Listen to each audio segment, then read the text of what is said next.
Hello students, this is me Saurav Awasthi, English faculty of Mount Literacy School, Jhansi. Today I have brought a chapter from Vistas, that is On the Face of It, written by Susan Hill. So students, today we are going to study about this chapter. So let's begin the summary of this chapter now. So here the first scene is located in Mr. Lamb's garden. There is an occasional sound of birds song and of tree leaves rustling. Derry's footsteps are heard as he walks slowly and hesitantly through the long grass. He comes round a screen of bushes. When Mr. Lamb speaks to Derry, he is close at hand. Naturally, Derry is startled. Mr. Lamb asks Derry to mind the apples. Derry inquires about the person. Mr. Lamb gives his name and again asks him to mind the apples. He adds that those are crab apples. They have been blown down from the tree by the wind and are lying in the long grass. The boy could step on one of them and fall. So Derry tries to explain. He says that he thought that was an empty place. He did not know there was anybody there. Mr. Lamb asks him not to be afraid. He explains that the house is empty since he is out in the garden. He observes that such a beautiful day is not worth spending indoors. Derry panics and says that he has got to go. Mr. Lamb assures him that he should not feel disturbed on his account. He doesn't mind who comes into the garden. The gate is always open. It was only the boy who climbed the garden wall. Derry is angry that the old man had been watching him. Mr. Lamb welcomes Derry. Derry explains that he had not come to steal anything. Mr. Lamb assures him that he hadn't. He further adds that only the young lads steal. They steal apples from the garden. He is not that young. Derry explains that he just wanted to come into the garden. He wants to go and says goodbye. Mr. Lamb tells him that there is nothing to be afraid of. It is just a garden and only one person, that is, he himself is there. Derry then says that people are afraid of him. He asks Mr. Lamb to look at him, and after seeing his face, he might think that he is the most frightful and ugliest thing. Derry says that when he looks in the mirror and sees his face, he is afraid of it. Mr. Lamb says that the whole of his face is not frightening. There is pause. Mr. Lamb now changes the topic. He says when it is a bit cooler, he'll get the ladder and a stick and pull down those crab apples. They are ripe for making a jelly. September is the right time of year for it. The apples look orange and golden. He tells Derry that he could help him. So Derry asks him that what he has changed the subject for. He says that the old man does not ask him because he is afraid to do so. Derry says that he doesn't like being with people. So Mr. Lamb, he makes a guess. Perhaps the boy got burned in a fire. Derry says that he got acid all down that side of his face and it burned it all away. Derry asks Mr. Lamb if he is not interested. The old man says he is interested in anybody and anything made by God, even grass, rubbish, weeds, flowers, fruits. He observes that it is all life, developing just as they are. When Derry says that they are not the same, Mr. Lamb says that there is no difference. He is old, Derry is young, and has got a burnt face. The old man has got a tin leg. His real one got blown off years back in the war. Some kids call him Lemmy Lamb, but it doesn't disturb him. There are plenty of things other than his leg to stare at. He refers to Beauty and the Beast. Derry says that no one will kiss him. He won't change. Derry says that people talk about persons who are in pain and brave and never cry or complain and don't feel sorry for themselves. People try to console people suffering from physical impairment by asking them to think of all those people worse off than them.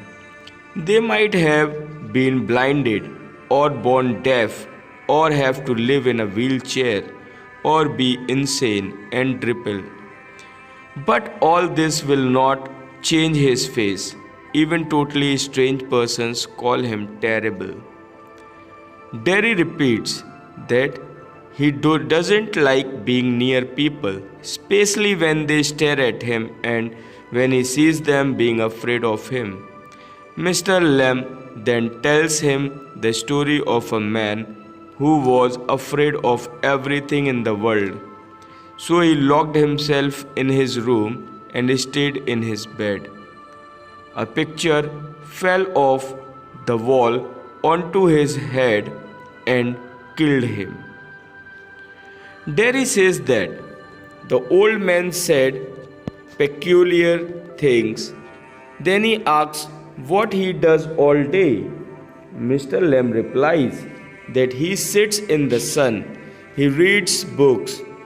His house is full of books. His house has no curtains as he does not like shutting things out. He likes the light and the darkness. He hears the wind from the open window. Derry too hears the sound of rain on the roof. When it is raining, Mr. Lamb observes that if he hears things, he is not lost. Derry says that people talk about him downstairs when he is not there. They seem to be worried about him and his future. Mr. Lamb gives him a very inspiring advice.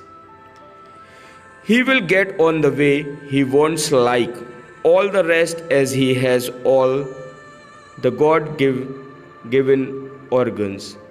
He could even get on better than all the rest if he determined to do so. Mr. Lamb tells Derry that he has hundreds of friends. The gate is always open. People come in. Kids come for the apples, pears, and for toffee.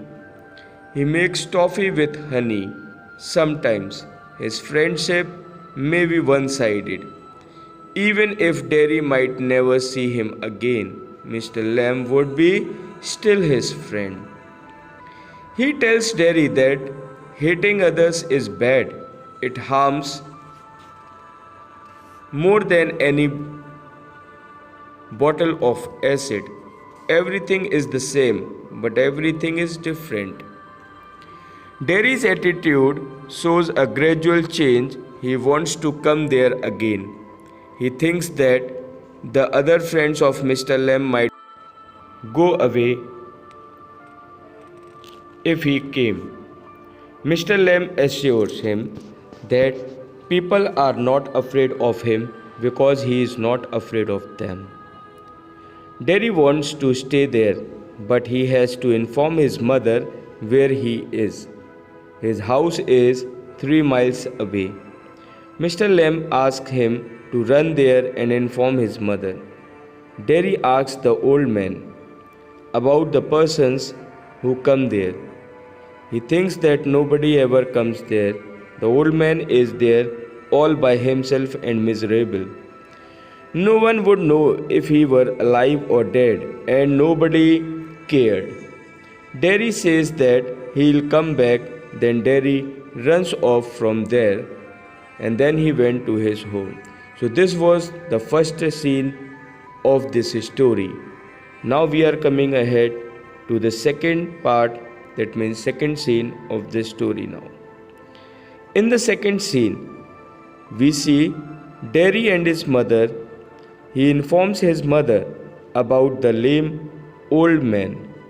She tells him not to go there. Derry says that he wants to go there. Sit and listen to things and look. Nobody else has ever said the things the old man has said. When his mother says that he is best off there, Derry says he hates it there. He no longer cares about his face. It is not important.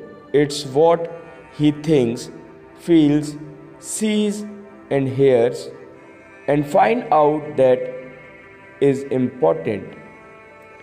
He is going there to help the old man with crab apples and to look at things and listen. If he doesn't go back there, he will never go anywhere in that world again. The third or last scene now is again located in Mr. Lamb's garden. Derry reaches Mr. Lamb's garden panting.